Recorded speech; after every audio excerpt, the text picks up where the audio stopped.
स्वागत है आप सभी का अपनो मिशन की ऑनलाइन क्लासेस में। और आप सभी को पता होगा कि हम पिछली क्लास में जो थे राजस्थानी चित्रकला के बारे में बात कर रहे थे।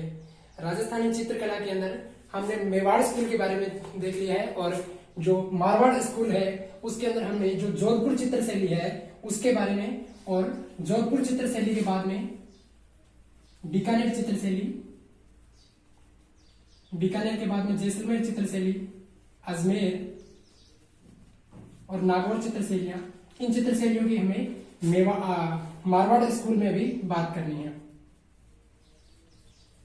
ठीक है, इन सभी चित्र शैलियों के अंदर हम लोगों ने चित्रकारों के बारे में बात कर ली थी। चित्रकारों का मैंने आपको ट्रिक के साथ में बता दिया था कि इनके चित्रकारों से कई बार प्रतियोगी परीक्षाओं में सीधे सीधे प्रश्न पूछ लिया जाता है, तो आपको इनके चित्रकारों के नाम ध्यान में रखने हैं। ठीक है, तो मारवाड़ स्कूल के अंदर जोधपुर चित्र शैली के बारे में बात कर ली, और दूसरे नंबर पे हम बीकानेर चित्र शैली से आज शुरुआत करेंगे।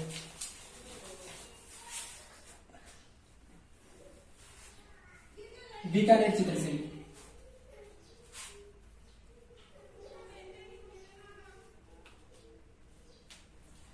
ठीक है, बीकानेर चित्र शैली की जब बात करते हैं तो बीकानेर राज्य की जो स्थापना बात आती है, बीकानेर की स्थापना किसने की थी? तो राव बीका एक शासक आते हैं बीकानेर के, जिन्होंने बीकानेर नगर को बसाया था।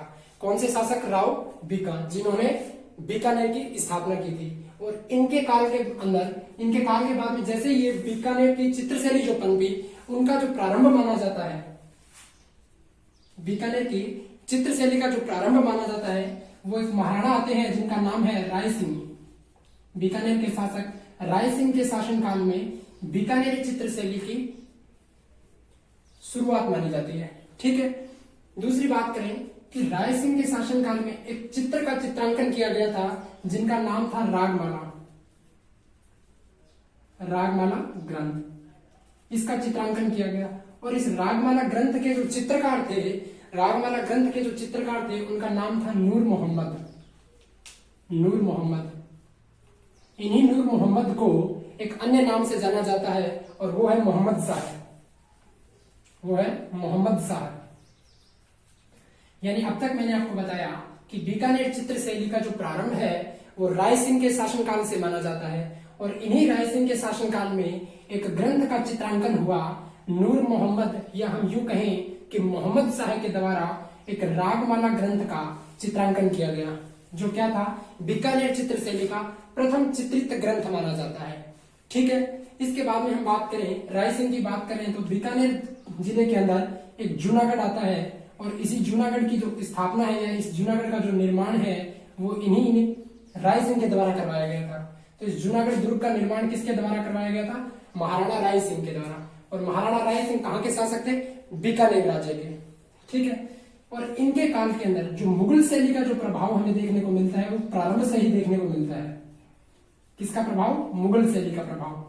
क्योंकि जब तक राय सिंह बीकानेर के शासक बने थे, उस समय बीकानेर राज्य ने मुगलों की अधीनता स्वीकार कर ली थी। मुगलों की अधीनता स्वीकार कर ली थी, और कालांतर में राय सिंह जो शासक बने तो उसके ऊपर मुगल शैली का जो प्रभाव है वो हमें दृष्टिगत होता है। ठीक है, इसके बाद में हम बात करते हैं कि बीकानेर चित्र शैली के जो स्वर्णकाल माना जाता है, बीकानेर चित्र शैली का जो स्वर्णकाल माना जाता है वो महाराजा अनूप सिंह के शासनकाल को माना जाता है।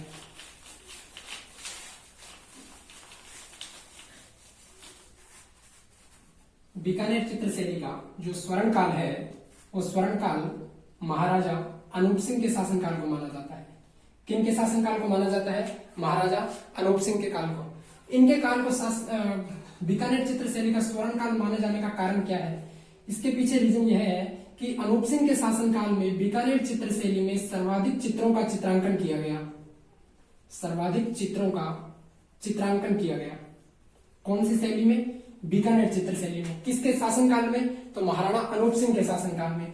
इसी वजह से इनके शासनकाल को क्या कहा जाता है? बीकानेर चित्र शैली का स्वर्णकाल कहा जाता है। ठीक है, और इन्हीं के काल में, महाराणा अनूप सिंह के शासनकाल में, दो जो शैलियां हैं, या हम कहें कि दो मुख्य कलाएं जो है वो पनपी थी, जिसमें एक कला आती है उस्ता कला, और दूसरी कला आती है मथेरन कला। दूसरी कला आती है मथेरन कला। ठीक है, जो महाराणा अनूप सिंह थे, इनके काल में उस्ता कला और मथेरना कला पनपी थी। उस्ता कला और मथेरना कला के बारे में मैं कुछ एडिशनल जानकारियां आपके साथ यहाँ पे साझा कर देता हूँ। ठीक है, आप ध्यान रखें कि उस्ता कला क्या है। ये जो उस्ता कला ये उस्ताद चित्रकारों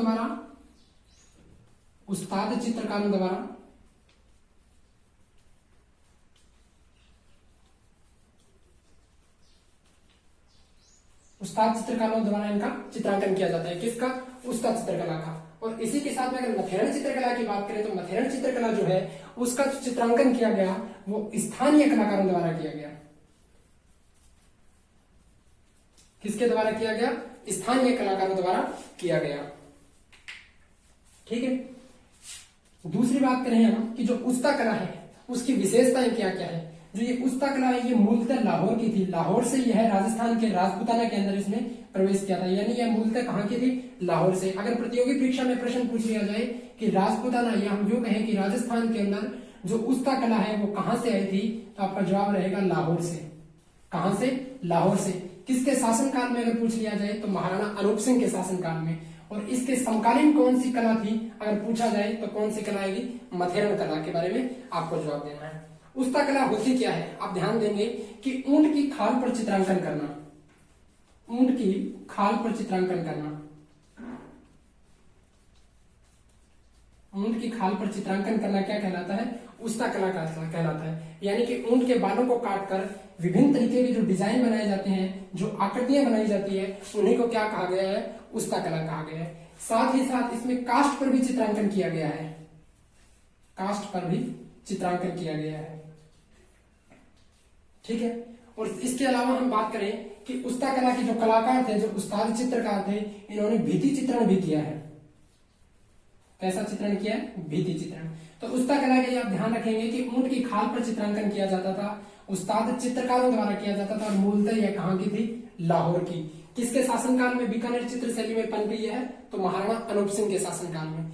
इसी के साथ में अगर मथेरन कला की बात करें तो यह स्थानीय चित्रकारों के द्वारा इनका चित्रांकन किया जाता था, मथेरन चित्रकारों को। ठीक है, और इन कलाकारों को, इनके जो कलाकार थे मथेरन चित्रकला के, इन कलाकारों को मुनव्वती कहा जाता था। क्या कहा जाता था? मुनव्वती। जो स्थानीय कलाकार थे मथेरन कला के, इन्हें क्या कहा जाता था? मुनव्वती कहा जाता था। तो आप ध्यान रखेंगे महाराणा अनूप सिंह के शासनकाल के अंदर दो कलाओं का यहाँ पर हम यूं कह सकते हैं कि सृजन देख सकते हैं। पहली कला आती है उस्ता कला और मथेरन कला। ठीक है,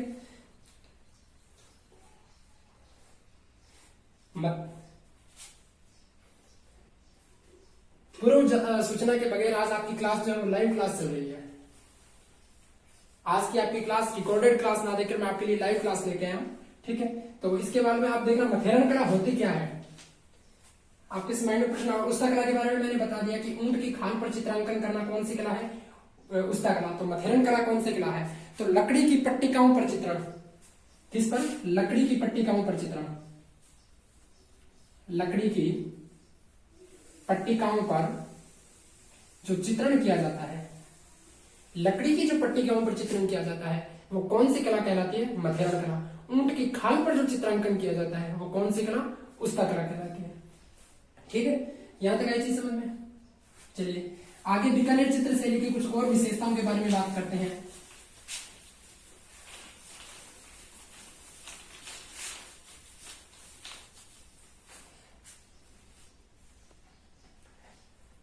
अगर बीकानेर चित्र शैली पर हम प्रभाव की बात करें कि कौन सी अन्य शैलियों का प्रभाव पड़ा था, तो दक्षिणी भारत की एक शैली आती है जिसका नाम है द्रविड़ शैली। कौन सी शैली? द्रविड़ शैली। और अभी पूर्व में मैंने आपको बताया कि जो महाराणा राय सिंह थे उनके शासनकाल में किसका प्रभाव देखने को मिलता है? मुगल शैली का प्रभाव देखने को मिलता है। तो द्रविड़ शैली के साथ में ही हमें यहाँ पर मुगल शैली का भी प्रभाव देखने को मिलता है। बीकानेर शैली पर किन किन अन्य चित्र शैलियों का प्रभाव पड़ा है?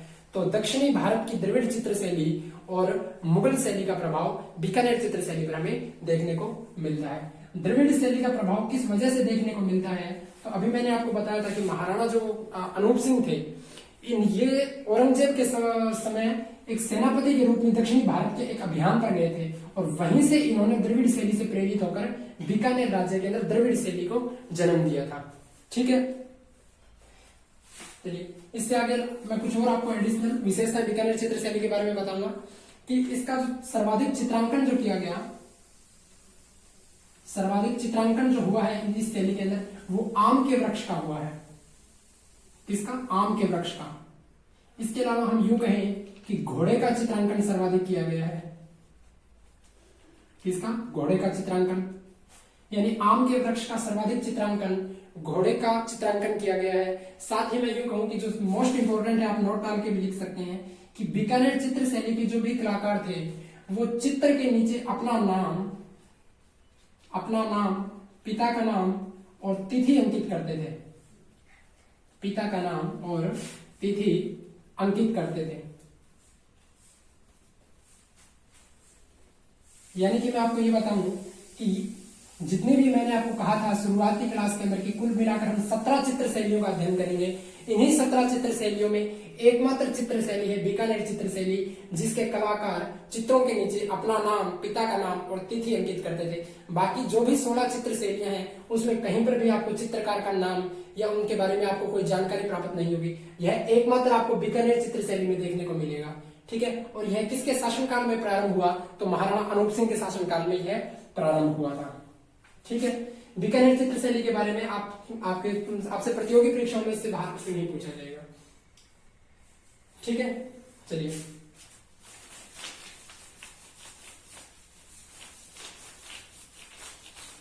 मारवाड़ चित्र शैली के अंदर, मारवाड़ स्कूल के अंदर जोधपुर चित्र शैली, बीकानेर चित्र शैली और उसके बाद में हम बात करेंगे किशनगढ़ चित्र शैली की।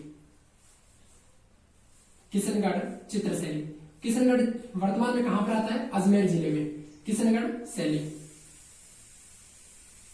ठीक है, किशनगढ़ चित्र शैली की हम बात करेंगे। ठीक है,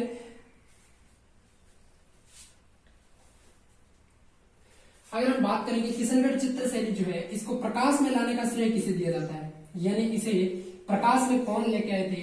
तो एक विद्वान थे जिनका नाम है एरिक डिक्सन। क्या नाम है?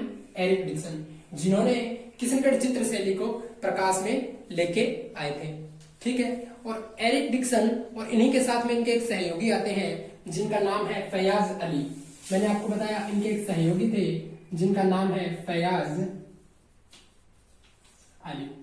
इन दोनों के सहयोग से, यानी इन दोनों ने ही किशनगढ़ चित्र शैली को एक तरीके से प्रकाश में लाने का कार्य किया था।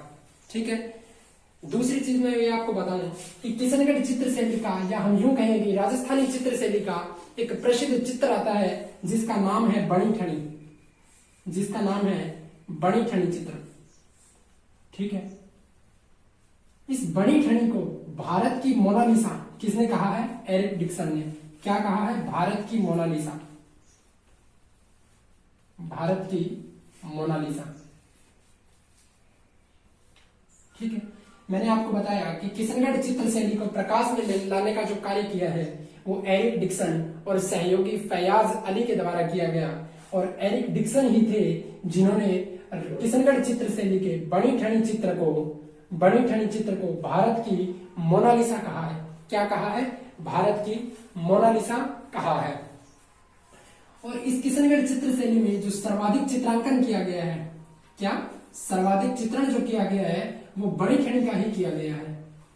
किसका किया गया है? बणी ठनी का किया गया है। ठीक है, और बणी ठनी का जो मूल नाम है वो क्या है? विष्णुप्रिया। क्या है? विष्णुप्रिया।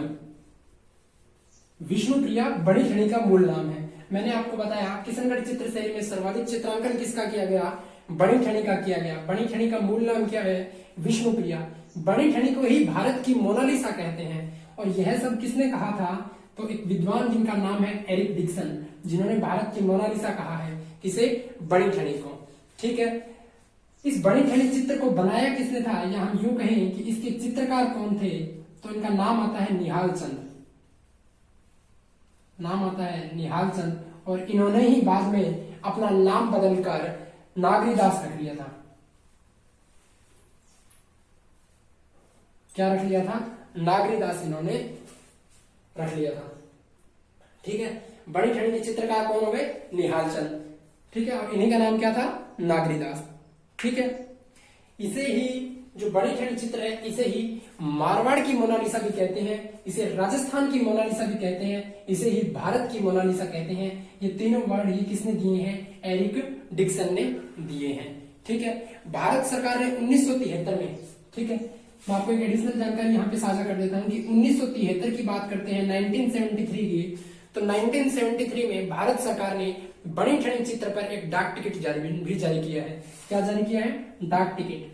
कब जारी किया है? 1973 में एक डाक टिकट भी जारी किया है। ठीक है, चलिए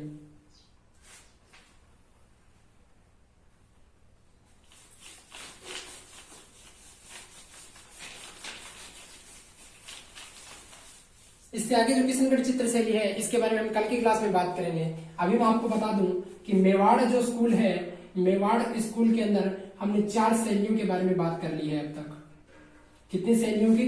4 शैलियां हैं मेवाड़ स्कूल के अंदर, उन चारों शैलियों की बात कर ली थी। ठीक है, और इसके बाद में हमने मारवाड़ स्कूल को शुरुआत किया था। मारवाड़ स्कूल में हमने जोधपुर चित्र शैली, बीकानेर चित्र शैली 2 के बारे में हमने अब तक पढ़ चुके हैं। और इसके बाद में किशनगढ़ जो चित्र शैली है वो हमारी अभी रनिंग के अंदर है, यानी कि चल रही है। ठीक है, और हाड़ौती जो चित्र शैली है,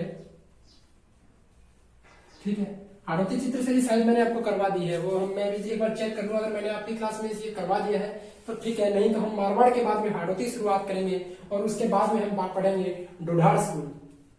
कौन सा स्कूल? डोडार स्कूल। यानी कुल मिलाकर 17 चित्र शैलियों का हमें अध्ययन करना है जो प्रतियोगी परीक्षा के लिहाज से आपके लिए महत्वपूर्ण रहने वाली है। ठीक है, इन 17 में से लगभग ये मान के चलिए कि 10 से 12 चित्र शैलियां ऐसी है जो आपके लिए मोस्ट इंपोर्टेंट रहने वाली है। ठीक है, बाकी से आपसे प्रतियोगी परीक्षा में ज्यादा प्रश्न नहीं पूछे जाते। जितने कलाकारों के मैं नाम आपको बता रहा हूँ उतने कलाकारों के अगर आप नाम ध्यान में रखते हैं तो आपका प्रश्न बाहर नहीं जाएगा। इसके पीछे कारण क्या रहेगा कि यदि आपसे यूं कहूं कहें कि जोधपुर चित्र शैली के या नाथद्वारा चित्र शैली के कलाकारों के नाम पूछ लिए जाए तो कम से कम आपको 3 कलाकारों के नाम मिलेंगे प्रत्येक ऑप्शन में। प्रत्येक ऑप्शन में इसी तरीके से 3-3 या 4-4 कलाकारों के नाम मिलेंगे। तो वहां पर आपको 2 कलाकार कम से कम इनमें से मिलेंगे, क्योंकि ये मोस्ट इंपोर्टेंट है। यहाँ से कलाकार जो मैं आपको बता रहा हूँ, यहाँ से जैसे ही 2 कलाकार मिलेंगे तो आप यहीं से प्रश्न को आप आसानी से मार्क कर सकते हो, क्योंकि पूरे के पूरे अगर कलाकार आप याद करने बैठ गए तो आपका चित्रकला का टॉपिक है ये भी पूरा नहीं हो पाएगा।